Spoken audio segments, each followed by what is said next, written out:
Hello welcome to Chang and mom blogs. మళ్ళా తినాలనిపించే egg tomato curry. గుడ్లో పోషక విలువలు ఎక్కువగా ఉంటాయి. గుడ్డు ఎందుకు తినాలి అంటే బలంగా ఉండడానికి. గుడ్లో ప్రోటీన్ ఉంటుంది, ఇది శరీరానికి బలాన్ని ఇస్తుంది. మెదడు బాగా పనిచేయడానికి గుడ్డు తింటే మెదడు ఆరోగ్యంగా పెరుగుతుంది. కళ్ళకు మంచిది కూడా. గుడ్లో ఉన్న పదార్థాలు కళ్ళని కాపాడుతాయి, జబ్బులు రాకుండా చేయడానికి పనిచేస్తుంది. గుడ్డు ఇమ్యూనిటీని పెంచుతుంది. బరువు తగ్గడానికి గుడ్డు తింటే ఎక్కువసేపు ఆకలి వేయదు. జుట్టు చర్మానికి మంచిది. గుడ్డు తింటే జుట్టు బాగా పెరుగుతుంది, చర్మం కాంతివంతంగా ఉంటుంది. ఈ ఎగ్ టమాటో కర్రీ తయారు చేసుకునే విధానం: eggs 4, 2 onions, 1 chilli, 4 tomatoes, coriander, chilli powder 2 table spoon, salt.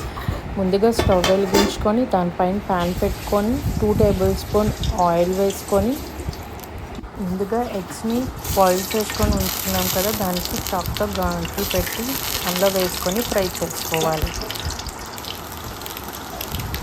అది బాగా ఫ్రై అయిన తర్వాత ఎగ్స్ని తీసుకొని ముందుగా కట్ చేసుకున్న ఆనియన్స్, చిల్లీస్ని వేసుకొని ఫ్రై చేసుకోవాలి.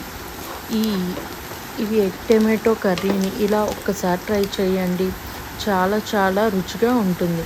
చాలా సింపుల్గా ఈ ఎగ్ టమాటో కర్రీని ఈజీగా చేసుకోవచ్చు. ఇందులో తగినంత సాల్ట్ వేసుకోవాలి.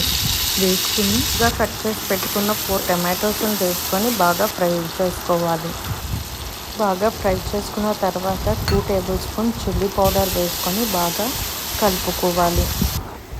బాగా దగ్గరికి ఫ్రై అయ్యాక ఆయిల్లో అంతా కనిపించిన తర్వాత ముందుగా ఫ్రై చేసి పెట్టుకున్న 4 ఎగ్స్ని ప్యాన్లో వేసుకోవాలి. దానికి 1 గ్లాస్ ఆఫ్ వాటర్ వేసుకొని బాగా ఉడికించుకోవాలి. ఇప్పుడు ఆల్మోస్ట్ ఆల్ అయిపోయింది. సర్వింగ్ బౌల్లో తీసుకొని గార్నిష్ చేసుకొని కొత్తిమీరతో మీరు కూడా ట్రై చేసి కామెంట్ బాక్స్లో షేర్ చేయండి. Please like, share and subscribe my channel.